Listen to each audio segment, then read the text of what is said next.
This is The World According to Jen and Carolyn.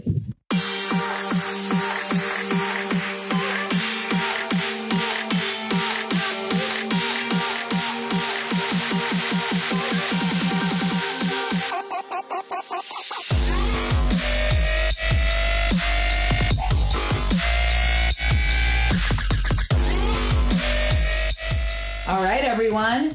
So today we're going to be talking about the origins of diet culture. Does anyone remember Deal a Meal? Deal a Meal is apparently still around. Really? Yeah, even though no one can find Richard Simmons, Deal a Meal is still around. Wait, no one can find Richard Simmons? I'm pretty sure he's still missing. Anyway, we're digressing, but I think he might be missing, or at least he's hiding from the Howard Stern show, probably because they tortured him. Anyway, So today, history of diet culture, and we're going to start with the history of fad diets in the U.S. and discuss why psychologically and physiologically diets often are ineffective when it comes to losing weight and keeping the weight off. So, we're also going to be taking a look at the food industry and the tricks that it uses to keep people addicted to fat, sugar, and salt. My favorites. We're going to delve into the neuropsychology of obesity and food addiction and also discuss the controversial health at every size movement. Are you ready? I'm ready. All right. So let's start with a little personal history. Carolyn, were your parents big on dieting? Well, yes. I would say it was definitely more my mom being the one talking about dieting, which I think was also very trendy in the 80s, diet soda, diet fat-free, all that stuff. Oh, yeah. I don't really ever remember her disliking her body or talking poorly about her image necessarily, but I can remember distinctly always hearing that word in our household. And, she definitely watched what she ate, but my mom has incredible willpower, something I don't have. It was actually my dad who made food and how bodies looked a topic of discussion. It was more a male thing in my house. Yeah. And I would get very praised for how I looked.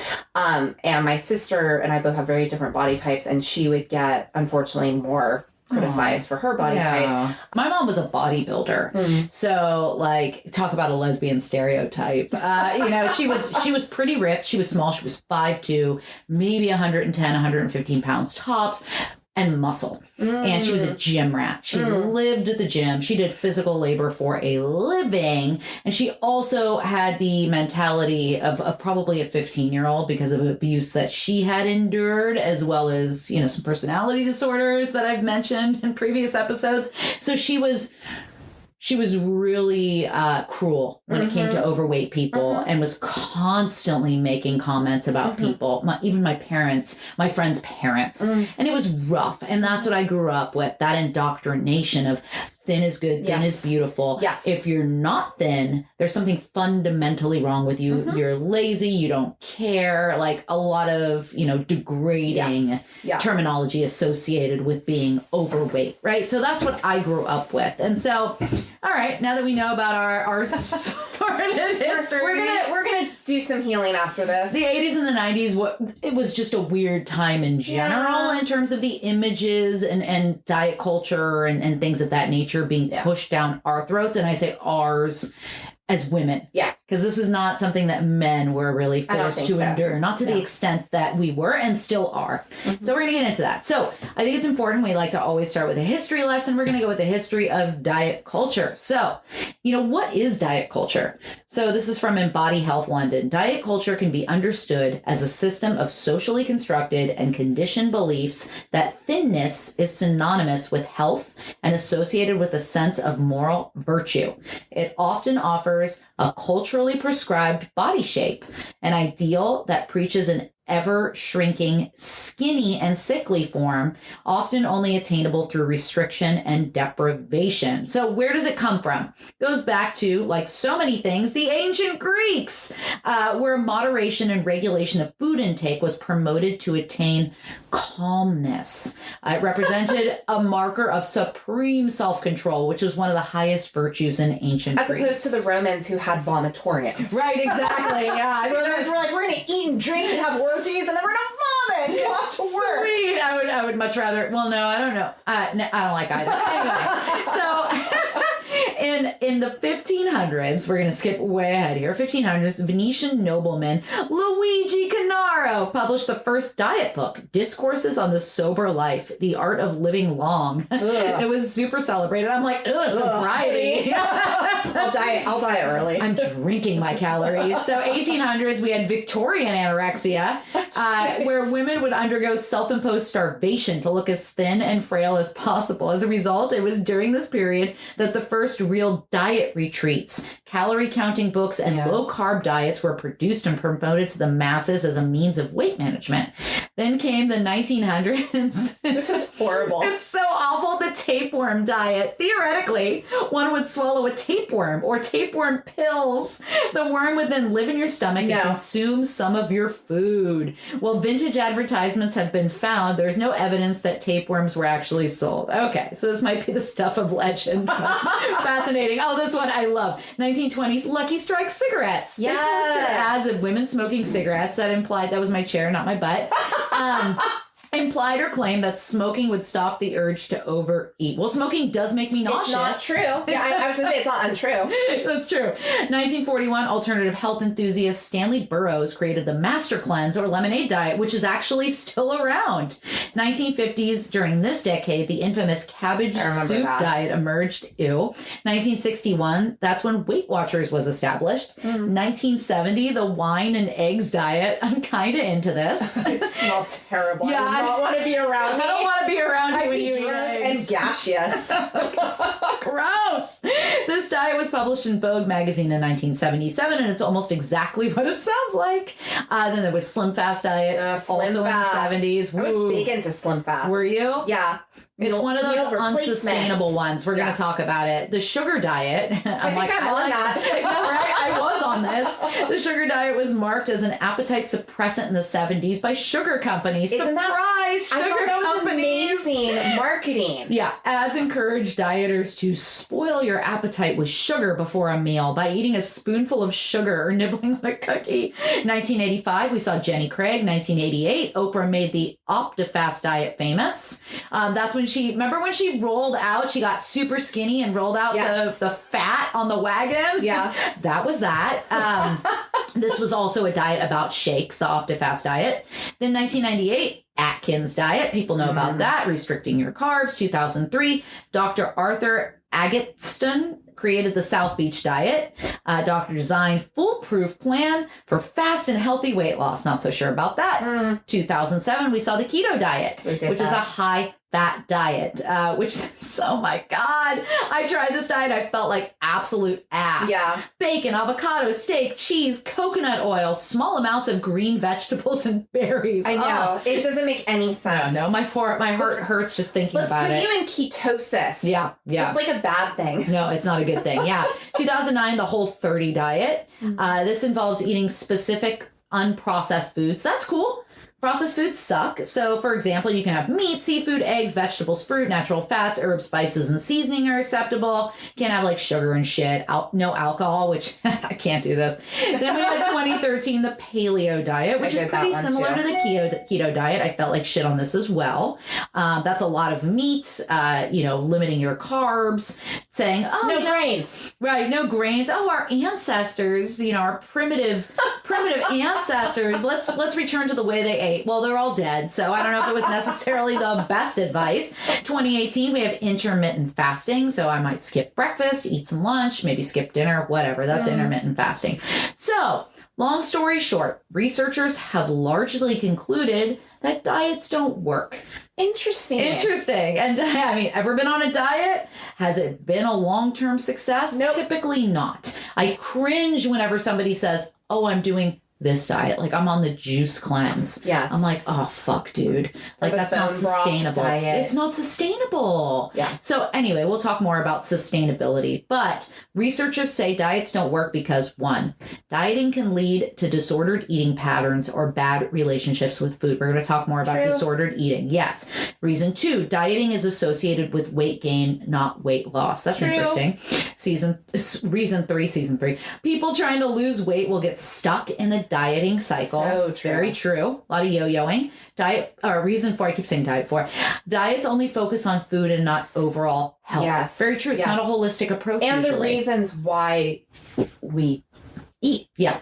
And it's condemning certain food groups. It's saying, this is a no-go. Yeah. Any diet or lifestyle that says you can absolutely never touch this particular food doesn't work. Mm-hmm. I switched everything philosophically. I'm not going to say what diet I went on because these folks aren't paying. It's not a diet. It's a lifestyle change. Well, it was behavior modification. It was behavior modification. It was focused on psychology. Yes. And I had tried a bunch of different things and nothing was working. And then I found this particular model, which was focused on, hey, the stuff that's kind of bad, quote unquote, although they don't use the term bad, you can have like 300 calories of that a day. You want to have a couple cookies? Have a couple cookies. But the rest of your food needs to be predicated on like lean protein, healthy whole grains, veggies, fruit, and I feel really good and fulfilled. It's basically the Mediterranean diet. Yeah. That's what I'm on. And it works so well and I feel good and I feel full. Yeah. And I lost 20 pounds doing this. And I've been able to keep it off for 2+ years. And there's a lot of educational component with it as well, and teaching you about really mindful eating, which I think is the most, anything you could do mindfully is always going to make me feel more like you're actually using your head and your emotions to make a decision. Yeah, absolutely. And so, diets fail for most people who try them, and psychological studies reveal that diets cause mental fatigue, create cravings for forbidden treats, and set people up to binge when they fall off the wagon. So, really by making small changes to your routine one at a time, you can create a healthy lifestyle that you enjoy and can sustain over the long term, whatever that looks like for you in terms of weight. Yeah. Simply put, focusing on weight exclusively, it's just not a great approach. Especially for women. Yes. And also, too, none of these take into fact cultural context Totally. Either, which is a diet for me is going to look, a food program for me is going to look really different than for somebody from body India. Lifting, man, or someone who's really, again, and also what your activity level is. There's never a cookie cutter. Or culture, ethnicity too. Yes. Like what are the foods traditionally that you eat, That your body can even metabolize. Exactly. Exactly. So Carolyn, from a psych perspective, could you talk a bit more about why dieting is often so ineffective? Yeah, absolutely. Well, again, there's a fantastic quote by Alan Watts, who is a philosopher, I don't actually know if he was Buddhist, but whenever we're talking about change, really what you're talking about is self-improvement. And Alan Watts made this fantastic statement about self-improvement. Quote, "Now, in this quest of self-improvement, there's an obvious difficulty that if I am in the need of improving, the person who is going to do the improving is also the one who needs to be improved." And immediately there we have a vicious cycle. Interesting. So if you pick that apart, what's your understanding of that? Well, I'm saying I need to improve, and the one who needs to improve is going to do the one who's going to do the improving. So it sort of sets you up to fail if you're not educating yourself properly. And it's always fascinating to me too how defensive people get when you talk about dieting or food. And again, it is having to do with their body, so that does make sense to me.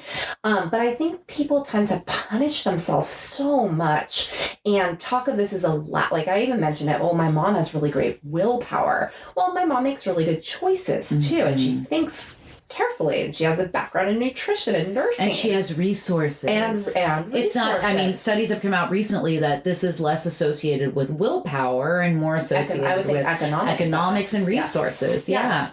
And so immediately if you're already in a shame cycle when you decide you need to go on a diet, it's probably not going to go well.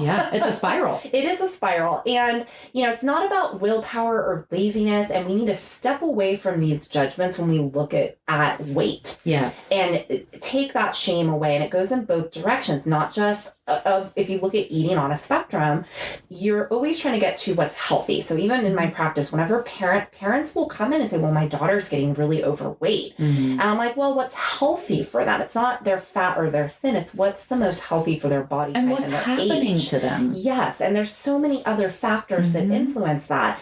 And so we internalize and externalize food in our lives. And unlike any other addiction that you might come across, you can't avoid food. Right. You do need it. Food is fuel. Yeah. Food is fuel. And it's part of our society. It's part of many family and cultural events and ceremonies that include food. And our brains and bodies have not caught up to how we are currently hunting, gathering, seeding, growing, processing, sourcing, and eating our food. And there's also, we just mentioned this huge economic variable that you cannot diminish. Yeah. Farm to table is a luxury that many people just don't have. Yeah.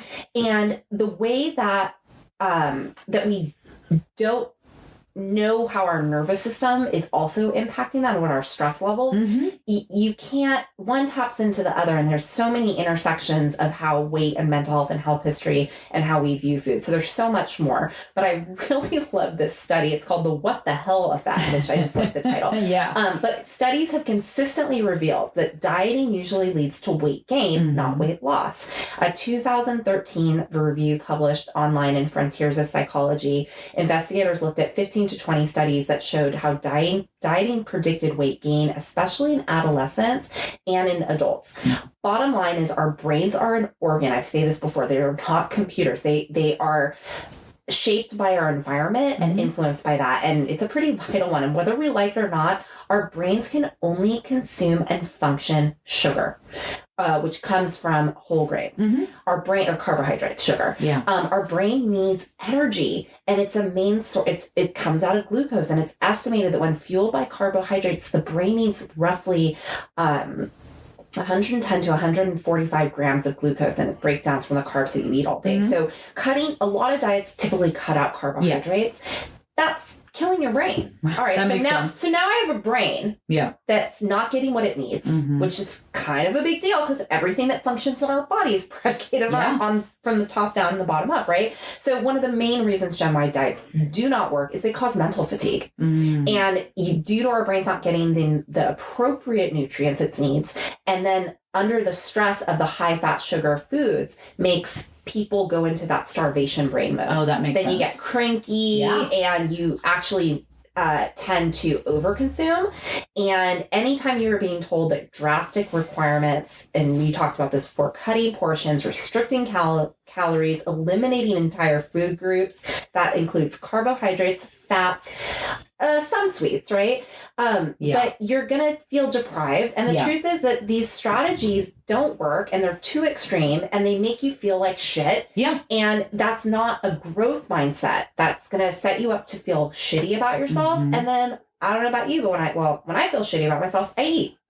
And there are good carbohydrates too. Like, multi-grains. It's all about, it's less about cutting out entire food groups and more about focusing and consuming the healthy choices within those food groups, right? Am I going to get processed white bread? No, I'm going to get Dave's Killer Bread. I'm going to get whole wheat bread. But also, that's a function of my economic status. Dave's Killer Bread is like $6 to $8 a loaf, depending on where you get it. I keep that shit in the fridge so it lasts longer. And that's not in the school lunch program. Fuck no. That your kids in public schools, at least in San Francisco, have access to. That's right. So there's something a little more subversive here, I think, going on. Well, and a lot of it boils down to economics. And you remember when I was in college and I had absolutely no money, what I would do, I'd have like $5 in my bank account. I'm like, well, I can't withdraw $5. I'm going to go to McDonald's so I can use my debit card and get myself 2 cheeseburgers, or, I've got $4 in cash on me. I'm going to go get 2 pork buns on Clement Street. And super, super skinny because I was malnourished. Yeah, I was just going to say, you're fed, but you're not nourished. Exactly. But what was I going to do? I was going to go for the highest carb and highest fat content to keep me full for longer because I couldn't afford to buy food on a regular basis. And so many people, entire families are living like this. I'm not judging those folks. No, not at all. It's impossible. Or we're out of, what do they call that? The food desert. The food desert. Yep. Yeah. You live in a neighborhood where there are no healthy options. You have a fucking liquor store where milk is $5-6 a gallon. Like, that's not sustainable. So that's another factor. But we do also want to talk about how, obesity is a major issue in this country. And I do want to address some of the stats because it's an issue. I think the way that we're addressing it is not necessarily the best approach. Absolutely. At the same time, this is a major issue. It's costing, billions of dollars per year. It's making people sick or leading to long-term sickness. So let's talk a little bit about it. So how is obesity defined? Now, this is the definition in and of itself is problematic. Yes. So it's defined as having a body mass index, a BMI of 30 or higher. That's calculated by dividing one's weight in kilograms by their height in meters squared, or by dividing one's weight in pounds by their height in inches squared, and then multiplying by 703. What the fuck? I don't even know. Anyway, I use my computer to spit that out. And it's, when I was in school, my undergrad is in kinesiology for exercise science and fitness. BMI is the least successful way. And then next comes doing calipers, but the most one is actually doing where they dunk you in a tank and see the water displacement. Oh, interesting. Yeah. That's fascinating. It's very scary. Yeah. And you have to hold your breath and they put you, I forget what it's called. I was actually going to look it up. But that's fascinating. That's the best way to actually tell what someone weighs. But this is something that they're able to do in an office easily. Yeah. Which costs money. Yeah. You have to have good insurance, I'm sure, to be able to do it. Oh, I'm sorry. A body mass index. Easy. Anyone can do that. Oh, okay. Gotcha. So, but with the BMI, for instance, muscle weighs more than fat. At least that's what I've always been told. So if you're doing BMI and you're like, oh, sorry, you're overweight. If somebody's extremely muscular, they're clearly not overweight, but that BMI that gets generated is going to say you're overweight, right? So it's problematic. So here's a few more obesity stats. So based on data collected between 2017 and 2020, 41.9% of adults in the U.S. have obesity. The same data suggests 19.7% of adolescents and children in the U.S., 14.7 million individuals have obesity. Now, worldwide, more than 1 billion people have obesity, 650 million adults, 340 million adolescents, and 39 million children. This is according to the World Health Organization. That's a lot of people. Let's talk about some of the sociological and medical whys. Now, this is from Forbes Health. The various causes of obesity, they're super complex, right? We're looking at genetics, societal, environmental factors. This is what Dr. Timothy Garvey says. He's a senior scientist in the University of Alabama at Birmingham's Nutrition Obesity Research Center. He says, like many chronic diseases, obesity is caused by an intersection between genes and environment. Now, we have Karen Mangarelli, she's also a doctor, an assistant professor of pediatrics in Northwestern University.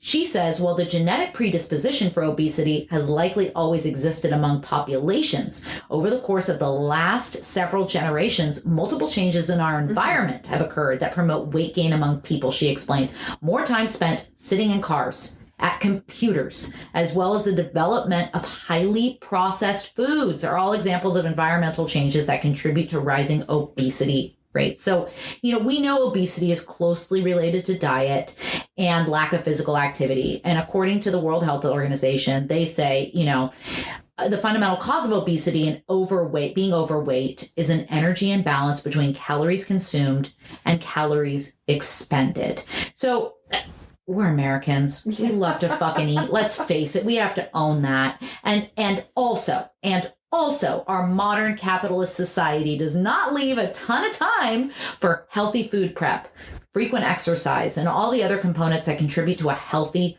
lifestyle. And we do understand that personal responsibility does play a role here, but we're not going to let major players in the food industry off the hook. This is a multi-billion-dollar industry, and they spend millions, billions of dollars on research trying to determine the best ways to addict people to salt, sugar, and fat. So this is from an interview with Michael Moss. He wrote a book called Hooked: Food, Free Will, and How the Food Giants Exploit Our Addictions. He writes, for the first 4 million years of our existence, it was our addiction to food that enabled us to thrive as a species. It's only now, for the past 40 years, that being hooked on food is causing so much harm. Listen to what he says happens in our brain when we eat potato chips, which I think perfectly describes the research that goes into hooking people on garbage food. Scientists discovered that the more crunchy, the more sound a potato chip makes, the more we'll eat.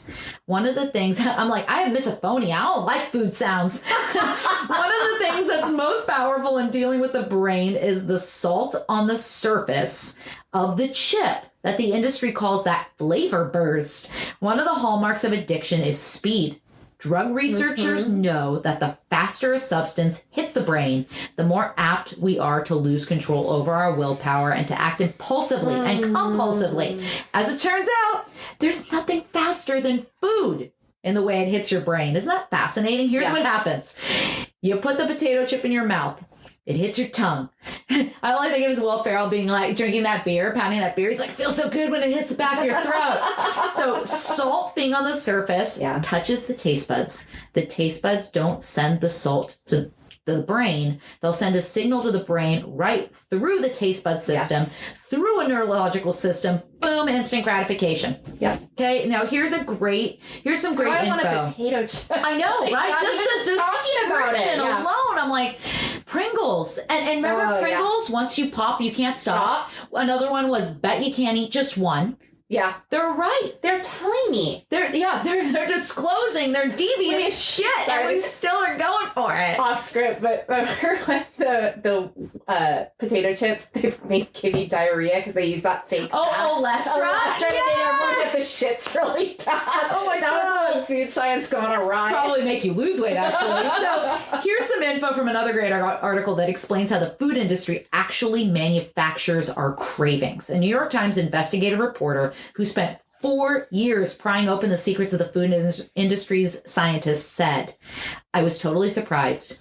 I spent time with the top scientists at the largest companies in this country, and it's amazing how much math and science and regression analysis and energy they put into finding the perfect amount of salt, sugar, and fat in their products that will send us over the moon and will send their products flying off the shelves and have us buy more, eat more, and make more money for them. Bruce Bradley, he's a former food industry exec. He spent 15 years working at General Mills, Pillsbury, Nabisco. He ran some common food brands, including Honey Nut Cheerios, Hamburger Helper. Gross. Well, this motherfucker was like, I can't do this anymore. Good for him.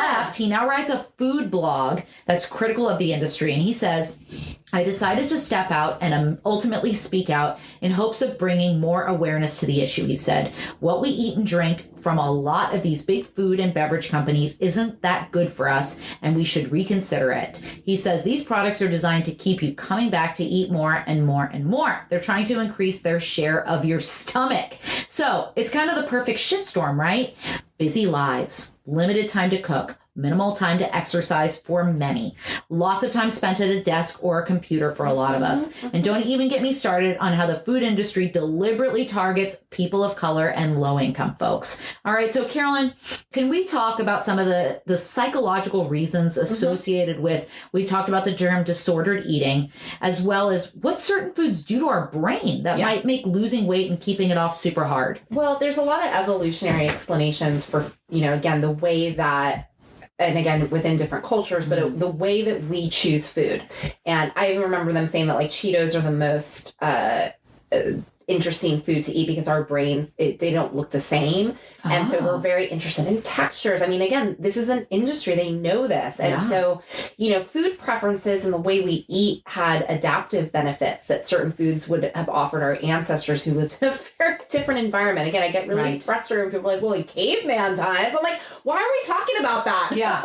No, bitch, cavemen were on their smartphones and sitting at a desk all day. Times have changed. Yeah, exactly. It just doesn't, the two don't work for me. No. And again, also, they didn't that was a different way that they also ate. They hunted and gathered. They didn't have, it wasn't until they actually established cities and farming and things like that all these things became into play. So, highly nutritious foods that are high in caloric value. Yes, cave people would have wanted that for survival. Yes. But that might be their only food. And we're also running from predators that would literally eat them. Yeah. Yeah. So also, that would have increased the chances of them to survive and reproduce and pass on their genes to offspring. I'd be so fit if I had to run from a saber-toothed tiger on like a weekly basis. I would die. I really would. I'd be like, I'm tired. You sleep too much to survive. I do. And everything makes me sick. So I'm useless. You'd never survive in the wild. I wouldn't. Anyway, go on. Anyway, so these brain reward centers, there's a reason why, we can always look to science to help us understand these things. And also we're on the other side of that, people are looking to science to help fuck us. So the reward center in our brains, there's a lot of studies that have come out. Researchers performed an MRI scan on the brains of 30 women who had fasted for 9 hours before and after the women ate. And 15 of the participants had a BMI under 25, which is considered by many medical professions to be healthy body weight. I'm quoting that. Yeah. And the other 15 had a BMI of higher than 35, which is considered to be severely obese. Again, I'm quoting that. When hungry, all the participants showed an increase in activity in the brain's limbic cortexes and neurocortices and in the midbrain. And these are regions that, from research we know, play a role in motivation. Okay. And so after eating, brain activity in these regions decreased for the lean women, but remained really high in the women who had a higher BMI. And so this feeling of fullness happens quicker if your BMI is lower, is what the study showed. Yes. That you tend to, your brain reward centers go, okay, I'm full, I'm good. Yeah. And in someone with a higher BMI, and you do see that where the amount sometimes someone can eat, and that's why they tell you to slow down or have drink a glass of water and this is all connected with your gut and your brain, which is also very important with mental health. It's not just one or the other. Right. So these findings suggest that many people may not feel as full after eating and that you're going to respond to food differently. And that's where my problem is with a lot of these packaged foods. Have you ever seen somewhere I'm like, that's not going to do anything. I need to add like tons of bulk to this to fill me up. I'm hungry. Yeah. And so this is how your brain can change also your perception of fullness too. And that has a lot to do with color. That has a lot to do with plate size. There's a lot of different ways that our brain is going to influence and have a predictable response. And also remember, food is an industry. You are a consumer. So follow that money trail. Researchers have also found, you talked a little bit about this, I don't want to repeat too much, but how taste and, again, we eat with our 5 senses. Yeah. So when I talked about mindful eating, exercises you can do where you have to actually take like 20 minutes to eat 1 almond. Yeah. And the exercise actually has you like just feel your food, smell it. Think about the grower. Where did this come from? Interesting. Think about the dirt. Think about the farmer. That's a luxury. I'm like 10 grabfuls. I grew up with food insecurity. Shove it in my face, head hole. I still inhale my food, and my husband's always like, "Slow down, have a sip of wine." I'm like, "Fuck you." I'm like still a poor person in my head who doesn't get regular access to food. And so is that because someone's going to take it away? No, just because I just had limited access to food. And so when my mom, we always had dinner consistently. My mom would come home and cook a healthy meal because she was a bodybuilder, even though we were low income. But throughout the day, I didn't get a lot of nutrients. I didn't get a lot of food. So at night, that was my meal. And I'm kind of the same way. Like I eat kind of minimally during the day. I just feel like I operate optimally that way. That's just how I am. Like I had a big lunch today and I felt horrible. And so I don't like doing that during the day, but at night, that's my time to shine, baby. And so I fucking inhale that shit and Bill's like, slow down. So I think the way you were raised too. Off me, I'm starving. Pretty much. Yeah. And whether or not you had access to food and resources plays a role into how you consume food, even when your circumstances change. No, I think that all these things you bring up are really interesting. It's frustrating that often obesity gets called out. Yeah. But things like anorexia or bulimia don't. When we talk about unhealthy eating habits or disordered eating habits. I think people even tend to look at, you're anorexic, you have really good self-control. It's like, no, I don't think I would classify it at that. Yeah. And, so it's very important that we notice when we're having these conversations that how important what's going on in your brain and your gut. Mm-hmm. Also, with that said, this idea that, I think how much it's centered on women as well, that you don't hear the same commentary on men, you don't see these same, how much women, although probably men too, the hormonal component that's associated with this as well. And, again, during my period, I'm way hungrier. I do crave things, and you have to know your body. You have to know those things. And so, where's my red meat? Where's my chocolate? I'm bleeding. I need meat. So, they looked at, there was one study where they looked at women with obesity or anorexia and trying to show if there was any distinguishing quality between them understanding ordinary sugar water and just regular water. And women who had never had an eating disorder, as well as those who were recovering from anorexia, didn't experience these difficulties, where basically what they're saying is that how your brain interprets food and how you're tasting it on your tongue and then again through your stomach can influence if you're going to continue eating or if you're going to not just feel full, but even recognize, ooh, this is really high. This is really sweet. Okay. This is really too salty. Interesting. And so again, just tongues that taste, your taste buds can be different.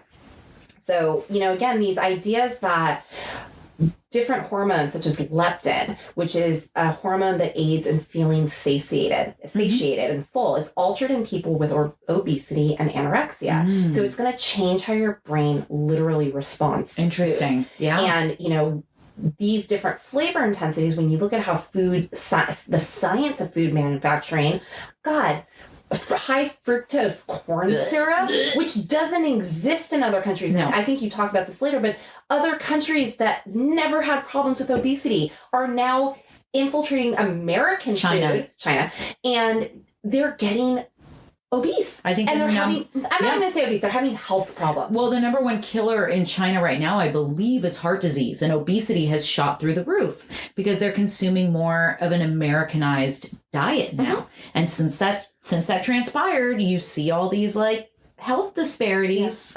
Yeah. And unfortunately, I think American society, no matter what's going on, everyone's always got some level of disorder to them. I don't think that's not the norm, whether it's crash dieting, stress eating, or whatever you want to call it. But because of this, it's really hard for someone who is in danger of developing an eating disorder, which I include as too thin or too overweight. Yeah. It's a slippery slope when you talk about dieting.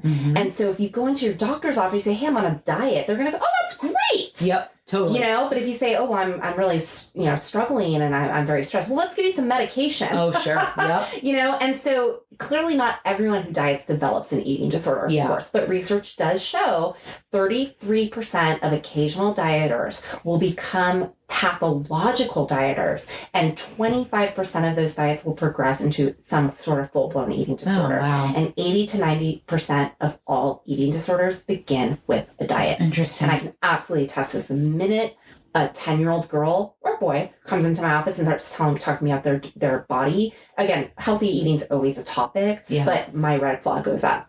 Sure. And we have to be really careful how we're talking to girls about this as well as boys. Yeah. But that the dieting's never going to end. And in a world where not being on a diet is abnormal and restraint is a sought after skill, being healthy and loving your body is very, very valuable. Yeah, no, I hear that. And especially I feel very badly, and we talk about this with a lot of our topics, for kids growing up today and the inundation of social media and what they're seeing and the correlation between low self-esteem and social media consumption.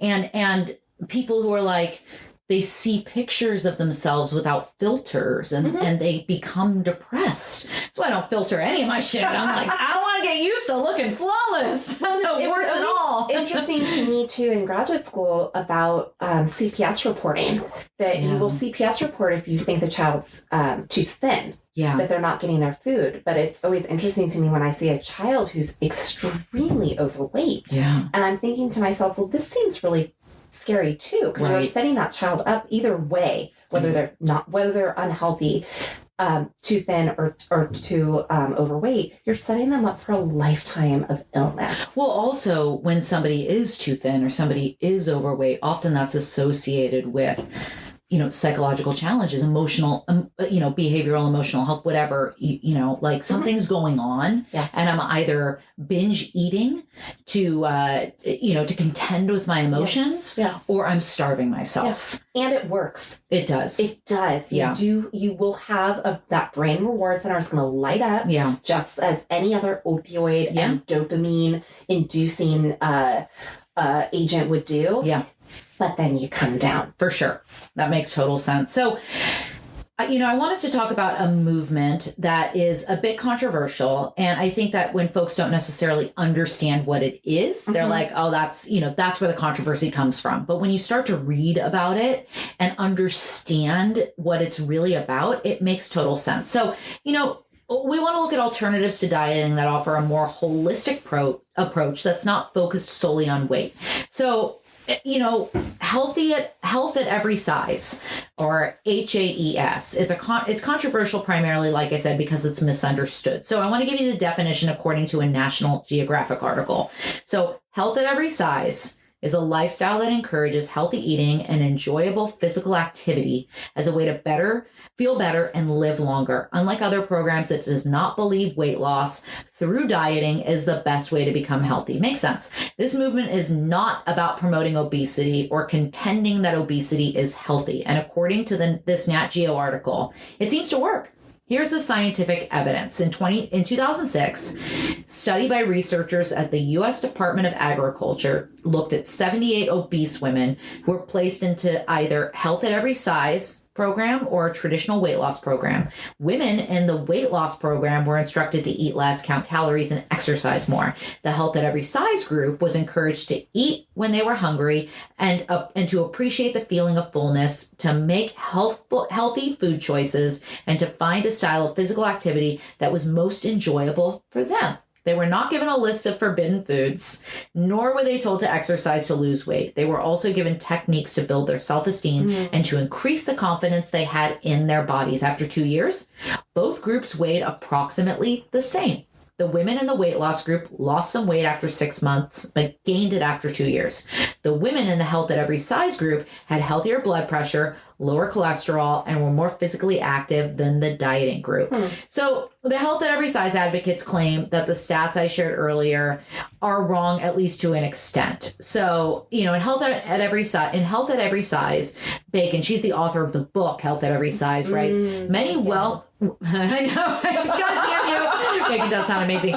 Many well-meaning scientists and medical practitioners are misled about the ill effects of being heavy. There is clearly a correlation between obesity and certain diseases and conditions like diabetes and hypertension.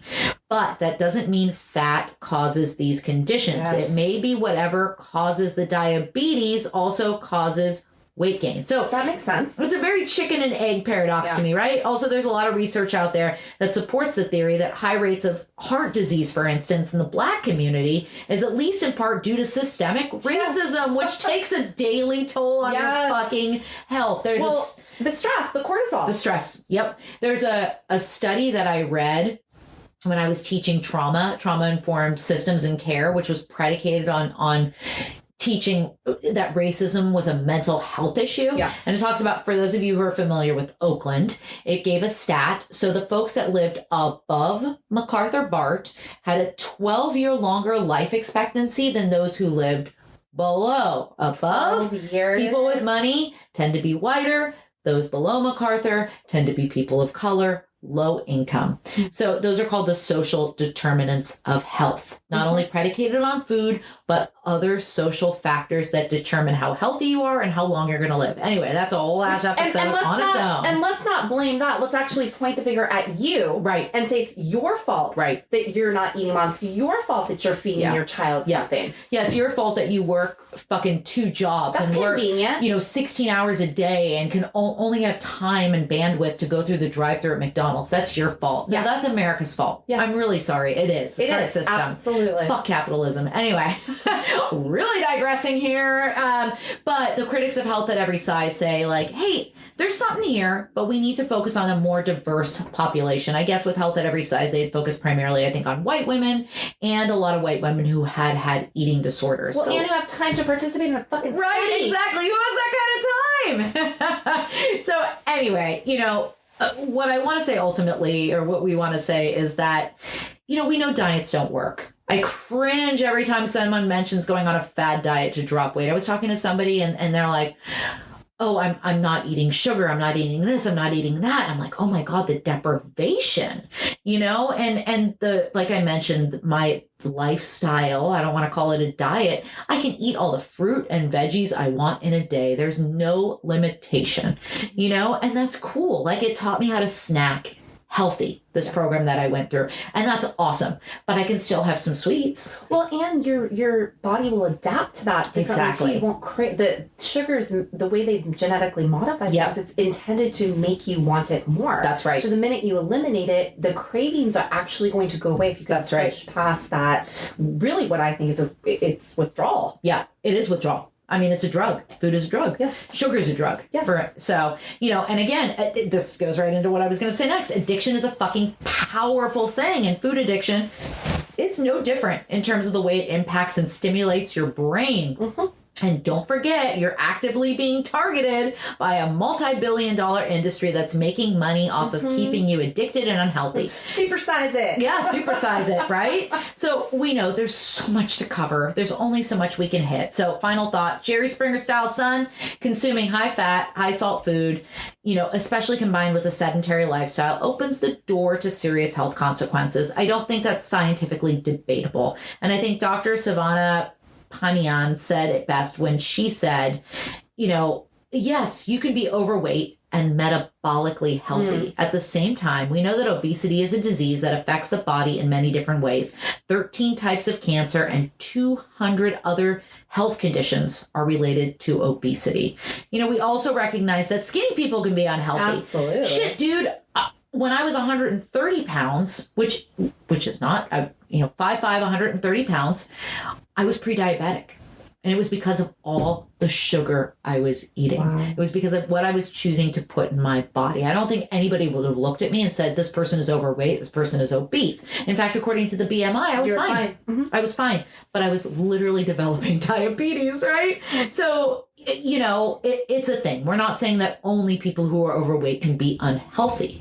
It's what you put in your body. It's what you're genetically predisposed to. We know dieting doesn't work for all the reasons we stated. Mm-hmm. And we know we should instead be focused on nutrition education and choosing healthy foods when we're hungry. And also understanding the relationship between caloric intake, exercise, and weight gain or loss.